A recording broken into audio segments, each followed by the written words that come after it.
I never thought I'd be the kind of man who'd watch his marriage crumble in a crowded ballroom. The annual charity gala at the plaza had always been our thing, Emma's and mine. Tonight, the crystal chandeliers cast their familiar warm glow across the room, but everything else felt different. I stood by the bar, nursing my second scotch, watching my wife laugh at something James Cooper had just whispered in her ear. The sight made my stomach churn. James, the new creative director at Emma's agency, had been a constant topic in our conversations lately. James thinks we should approach the campaign differently. James suggested this amazing new restaurant in Tribeca. James and I have to work late again tonight. I took another sip of my drink, the aged scotch burning less than the sight before me. Emma looked stunning in her black Vera Wang dress, her blonde hair cascading over her shoulders in those perfect waves that used to be just for me. Now, she was touching James's arm, her diamond wedding ring catching the light as she gestured animatedly. The same ring I'd spent months saving for when I was just a junior architect with big dreams. "Hey, Ryan, great turnout tonight." Mark Williams, my business partner, appeared beside me, apparently oblivious to the scene I was watching. "Yeah, looks like we'll raise a lot for the children's hospital," I managed to reply, my eyes still fixed on Emma. "You okay, man? You look like you're about to break that glass." I loosened my grip on the tumbler, forcing a smile. "I'm fine, just tired from the Riverside project." Mark followed my gaze, understanding dawning on his face. How long has that been going on?" "What do you mean?" But I knew exactly what he meant. The lingering touches, the private jokes, the way Emma's eyes lit up when James entered a room. It was all painfully obvious. "Ryan, I've known you since college, and I've never seen you look at anyone the way you're looking at them right now." I drained my glass, setting it down harder than necessary on the bar. 3 months. Maybe more. I don't know anymore. Mark placed a hand on my shoulder, his voice low and concerned. "Have you talked to her about it?" I let out a bitter laugh. Every time I try, she tells me I'm being paranoid, that they're just colleagues, that I need to trust her more. Across the room, James was now leading Emma to the dance floor.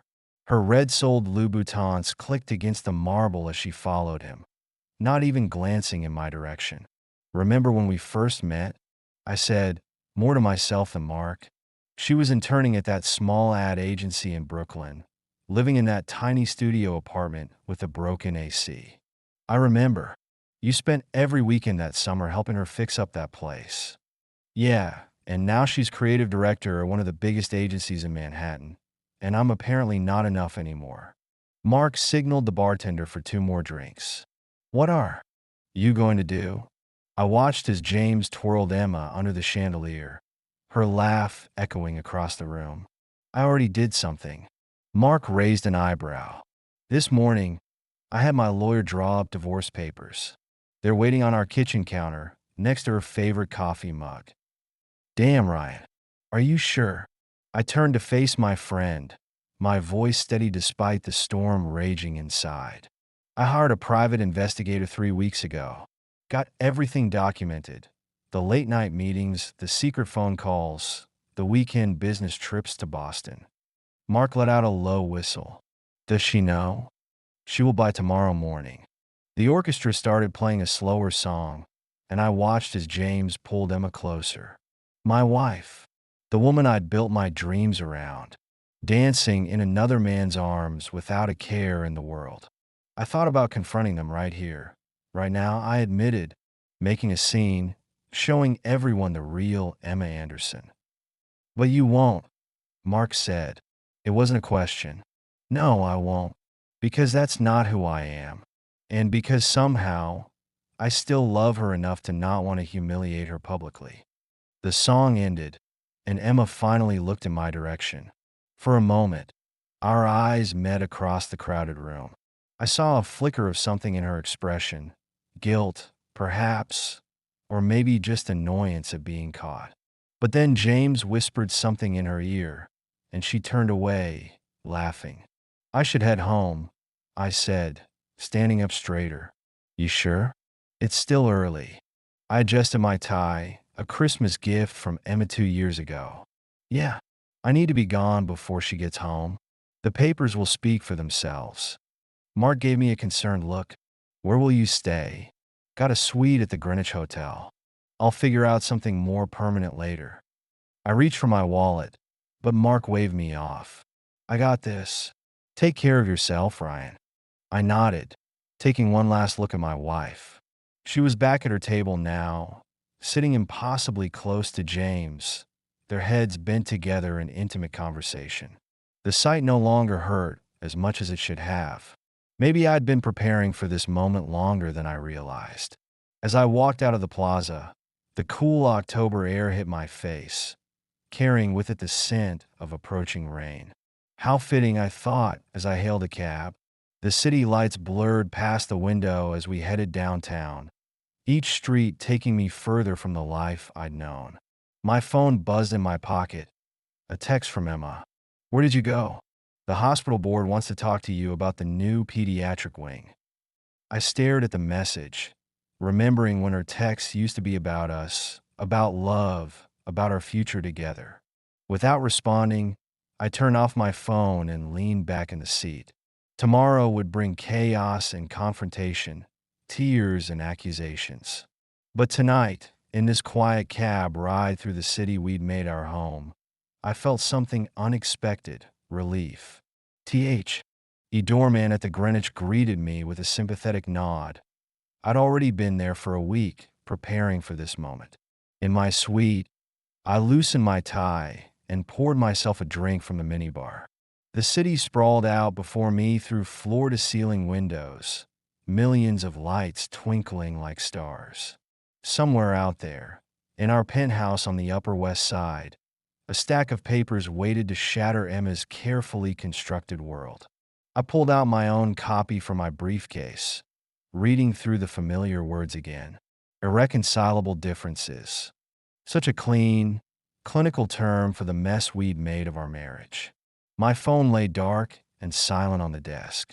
Soon, it would explode with calls and messages from Emma, from our friends, from the society columnists who'd loved featuring us in their Power Couples of Manhattan spreads. But for now, in this moment of calm before the storm, I allowed myself to remember. Our first date at that little Italian place in the village, where Emma had marinara sauce on her chin, and I was too nervous to tell her. The weekend we got lost in the Hamptons and ended up having a picnic in some farmer's field, laughing as he chased us off his property. The night I proposed, on the rooftop of her old Brooklyn apartment building, with the Manhattan skyline as our witness. The memories played like a movie in my mind, each scene a reminder of what we'd had, what we'd lost, what I was about to end. Outside, the threatened rain finally began to fall, drops pattering against the windows like nature's own applause for the drama unfolding below. I walked to the window, pressing my forehead against the cool glass. In the reflection, I barely recognized myself. Gone was the optimistic young architect who'd fallen head over heels for an ambitious advertising intern. In his place stood a man hardened by betrayal, armed with divorce papers and detectives' photos. My father had warned me, hadn't he? She's too focused on her career, son. Women like that, they're never satisfied. But I defended Emma, believed in her, in us. Even as she worked later and later, even as our dinner conversations turned into quick texts about takeout options. Even as James Cooper entered the picture, with his perfect hair and his corner office and his way of making Emma laugh like I used to. A crack of thunder made me jump, spilling some of my drink. As I reached for a napkin to clean up, my wedding ring caught the light. Such a simple band of gold, carrying the weight of so many promises. Tomorrow, it would join the divorce papers on our kitchen counter. A clean break, my lawyer had advised. No dramatic confrontations, no bitter accusations. Just the evidence, the papers, and my absence. Let her be the one to call, to explain, to try to fix what she'd broken. I'd already decided I wouldn't answer. Some things, once shattered, can't be put back together. Some betrayals run too deep for forgiveness. Some low. VS, no matter how bright they once burned, are destined to die in the rain. I finished my drink and got ready for bed, knowing sleep would be elusive. Tomorrow, Emma would wake up to an empty house and the end of our marriage. Tomorrow, I would start my life over at 42. Tomorrow, everything would change. But tonight, in this quiet hotel room high above the city, I allowed myself one last moment of weakness, one last memory of happier times, one last goodbye to the life we'd planned together. Outside, the rain continued to fall, washing away the last traces of a love that had once seemed unbreakable. In the morning, I'd be stronger. In the morning, I'd be gone. In the morning, I'd be free. But for now, I closed my eyes and remembered how it felt to love Emma Anderson without doubt, without pain, without end. It was the last time I would allow myself that luxury. The last time I would let myself remember. The last time I would call on my wife. Morning came too soon, streaming through the hotel's floor-to-ceiling windows in harsh rays of reality. My phone had been buzzing since dawn. 27 missed calls from Emma. 43 text messages. 3 voicemails. I ignored them all. Instead, I focused on my laptop, reviewing the plans for the Riverside project. Work had always been my sanctuary, and today it felt more necessary than ever. The first email from Emma's lawyer arrived at 9:47 a.m. Professional, cold, requesting a meeting to discuss terms. I forwarded it to my own attorney without reading it twice. Mark called around noon. She showed up at the office looking for you, he said without preamble. What did you tell her? That you were at a client meeting. Ryan, she was crying. I closed my eyes, pinching the bridge of my nose. Don't let her manipulate you, Mark. She made her choice. Maybe you should talk to her. Hear her side. I have all the evidence I need. People make mistakes, man. Sleeping with your coworker for 3 months isn't a mistake. It's a choice. Silence on the other end. Yeah, you're right. Just take care of yourself, okay? I ended the call and stared out at the city skyline. Somewhere out there, Emma was probably with James, planning their next move. The thought didn't hurt as much as it should have. My phone buzzed again, another text from Emma. Please come home. We need to talk about this. It's not what you think. I almost laughed. The private investigator's photos said otherwise. Emma and James entering his Tribeca loft late at night. Emma and James at intimate dinners and hidden corner tables. Emma and James sharing kisses in his car, thinking no one could see. I'd stopped looking at the photos after the first dozen. They told the same story over and over. A knock at my hotel room door startled me. Mr. Anderson? There's a woman here insisting to see you. The hotel staff had been instructed not to reveal my room number. Tell Mr. D, stepping into the elevator, you might want to find a new hiding spot. Your soon-to-be ex-wife is in the lobby. My stomach dropped. What? Tall blonde in Louboutins, looking like she's about to cry or kill someone. Possibly both. The elevator doors started to close. Use the service elevator, Kate said just before she disappeared from view. Down the hall to the left. You're welcome. I stood there for a moment, processing. Then I heard the main elevator starting its descent. I grabbed my laptop and phone, heading for the service elevator. As I rode down to the parking garage, I couldn't help but smile. Kate Mitchell had just saved me from what would surely have been an ugly confrontation. And somehow, she'd made it seem like the most natural thing in the world. My phone buzzed again. Emma, I'm not leaving until you talk to me. Let her wait. I had a project to work on, and for the first time since finding out about her affair, I felt like I might actually be okay. The parking garage was cool and dim. I walked to my car, listening for the click of designer heels on concrete. But there was only silence. As I drove out into the Manhattan traffic, I caught a glimpse of Emma through the lobby windows. She was sitting in one of the plush chairs, her face in her hands. 5 years ago, that sight would have destroyed me. Now, It just made me tired. I headed toward the office, but found myself taking a detour.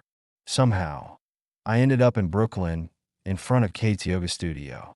The sign in the window said mindful movements.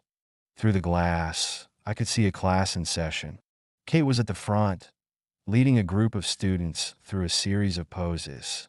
She moved with grace and confidence, completely in her element. I sat in my car, watching, not in a creepy way, but in a way that made me remember what it felt like to be passionate about something. My phone buzzed again. This time it was Mark. Emma's looking for you at the hotel. I know. I left. She's pretty upset. She's upset she got caught, Mark. There's a difference. A pause. Fair enough. Where are you? I looked at the yoga studio again. Kate was helping a student adjust their pose, her face serene and focused. Just clearing my head. Well, when you're done clearing it, we have that meeting with the investors at 4. I'll be there. I ended the call and started the car. As I pulled away from the curb, I saw Kate look up. For a moment, our eyes met through the window. She gave a small wave, that dimple appearing again. I waved back, feeling something I hadn't felt in a long time. Hope. Maybe, just maybe, there was life after Emma Anderson. Maybe it was time to find out who I could be without her. Maybe Kate Mitchell's Turkey Club sandwich was the beginning of something new. Or maybe I was just a guy running away from his problems, hiding in Brooklyn while his wife waited in a hotel lobby. Either way, I had a meeting to get to, and for the first time in months, I was actually looking forward to tomorrow. The city traffic flowed around me like a river of possibilities. Each turn took me further from the life I'd known. Each mile brought me closer to whatever came next. My phone stayed silent in my pocket. Emma could wait. The future couldn't. And somewhere between Manhattan and Brooklyn, between the end of one life and the beginning of another, I found myself smiling. Really smiling. The kind of smile that starts in your chest and works its way up. The kind of smile that feels like freedom. The kind of smile that says, I'm going to be okay. And for the first time since finding those divorce papers on my desk, I actually believed it. 6 months passed like a blur of meetings, depositions, and careful avoidance. The divorce proceedings moved forward with the cold efficiency of expensive lawyers. Emma fought it at first, then accepted it, then fought it again. James Cooper disappeared from her life somewhere around month 3. I heard through Mark that he'd taken a job in Chicago. I didn't care enough to verify the information. My life had taken an unexpected turn of its own. The Riverside project was proceeding ahead of schedule. Kate's yoga studio would be one of the first businesses to open in the new development. We'd been meeting regularly to discuss the plans. Sometimes over coffee. Sometimes over lunch. Sometimes just because. You're hovering again, Kate said one afternoon, as I watched her review the latest designs. We were sitting in her current studio after her last class of the day. I'm supervising. You're nervous about my opinion. She wasn't wrong. I'd spent extra time on the studio's design, incorporating everything she'd mentioned in our previous meetings. The morning light, the soundproofing, the bamboo floors. Maybe a little. She looked up, that dimple appearing. It's perfect, Ryan. Stop worrying. Relief flooded through me. Yeah. Sophie's already planning her first kids' yoga class in the new space. The mention of Sophie made me smile.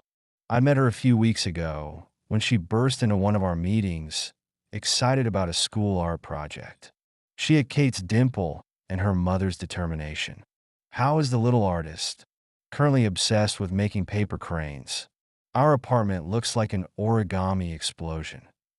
We shared a laugh, and I realized how natural it felt. Being here, talking with Kate, thinking about Sophie, it felt like possibility. My phone buzzed, Emma's lawyer. Another amendment to the settlement. Another attempt to delay the inevitable. Ex-wife, Kate asked, noticing my expression. Her lawyer. Still fighting it. Always. Kate nodded, understanding in her eyes. Mine did the same. until he met his secretary. Ouch! Best thing that ever happened to me. She said it with such conviction that I had to smile. Yeah, yeah, gave me Sophie, gave me this studio, gave me clarity. The way she looked at me when she said that last word made my heart skip. Kate, you don't have to say anything, she said quickly. I know you're still dealing with everything. What if I want to say something? She put down the blueprints, giving me her full attention. Then I'm listening. I took a deep breath. Have dinner with me. We have dinner all the time. Not for the project. Not as friends. Just dinner. The silence that followed felt eternal. Are you sure you're ready? No, I wasn't sure. But I was sure about her. I'm sure I want to find out. That dimple appeared again. Okay. Okay. Yes, Ryan. I'll have dinner with you. Just then, the studio door burst open.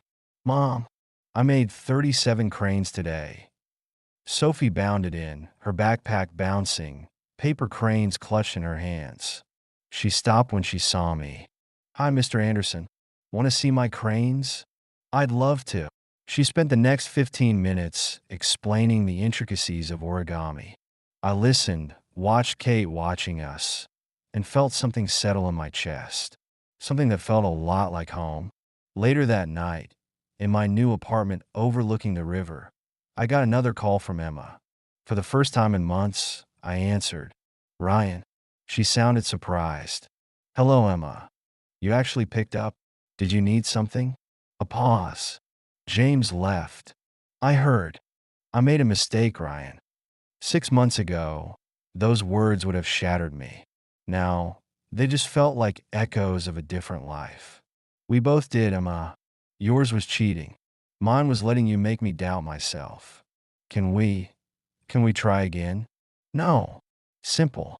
Final. True. Just like that. Just like that. I heard her sharp intake of breath. Is there someone else? I thought of Kate's dimple, of Sophie's paper cranes. A possibility.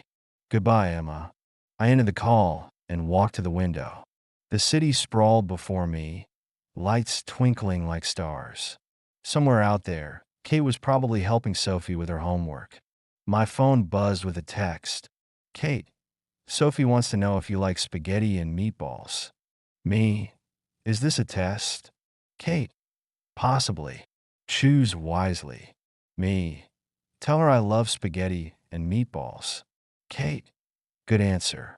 Friday night. Me. It's a date. I smiled at the city lights.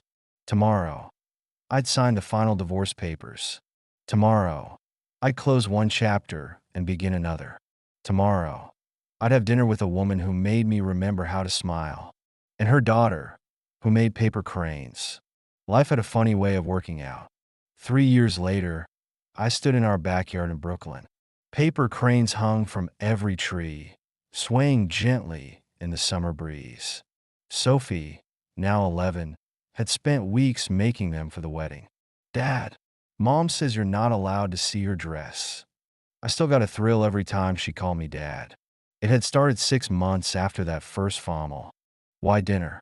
Naturally, like everything else about us. Tell your mom, I'm just checking the decorations. Sophie gave me a look that was pure Kate. Sure you are. She grabbed my hand, pulling me back toward the house. Come on, Mark needs help with his tie. Inside, our home buzzed with activity. Mark stood in front of a mirror, wrestling with his bow tie. The great architect, undone by a piece of silk, he teased. I fixed his tie, remembering another formal event years ago. Another life. Having second thoughts? Mark asked quietly. I thought of Kate's dimple, of Sophie's paper cranes, of family dinners and homework help and lazy Sunday mornings. Not a single one. Good? Because I think I hear the music starting. Sophie appeared in her junior bridesmaid dress. Dad, it's time. I took my place under the paper crane-decorated arch. The guests settled into their seats. The music changed, and then I saw her. Kate walked toward me, escorted by her father. Her dress was simple, elegant, perfect. That dimple appeared as our eyes met, and I knew with absolute certainty that this was exactly where I was meant to be. Sophie stood between us during the ceremony, holding both our hands. When the minister pronounced us husband and wife, she cheered the loudest. Later, during the reception, I held Kate close as we danced. Paper cranes twirled above us in the gentle evening breeze. Happy, she whispered. Beyond happy.